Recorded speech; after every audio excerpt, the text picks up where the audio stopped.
ঘোড়াঘাটে অসহায় ও ছিন্নমূল মানুষের মাঝে শীতবস্ত্র ও কম্বল বিতরণ।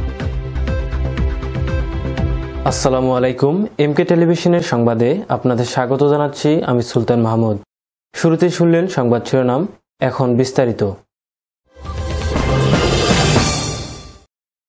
দিনাজপুরের ঘোড়াঘাটে তীব্র শীতে কাঁপছে ছিন্নমূল মানুষ। তাদের শীত নিবারণে উপজেলা নির্বাহী অফিসার রাফিউল আলম অসহায় ও ছিন্নমূল মানুষের মাঝে শীতবস্ত্র ও কম্বল বিতরণ করেছে। দিনাজপুরের ঘোড়াঘাটে তীব্র শীতে কাঁপছে ছিন্নমূল মানুষ। তাদের শীত নিবারণে উপজেলা নির্বাহী অফিসার রাফিউল আলম এই অসহায় ও ছিন্নমূল মানুষের মাঝে শীতবস্ত্র ও কম্বল বিতরণ করেন। বুধবার সকালে হামিদপুর চিত্তিপাড়া গ্রামে কম্বল বিতরণ অনুষ্ঠানে উপস্থিত ছিলেন উপজেলা নির্বাহী অফিসার রাফিউল আলম, আওয়ামী লীগের নেতা এস.এম. রবিউল ইসলাম ও সাইদুর রহমান এবং Monir Hossain. Mahmud, news desk, MK television. শেষ করছি এমকে টেলিভিশনের নিয়মিত সংবাদ। এতক্ষণ সাথে থাকার জন্য সবাইকে অনেক অনেক ধন্যবাদ।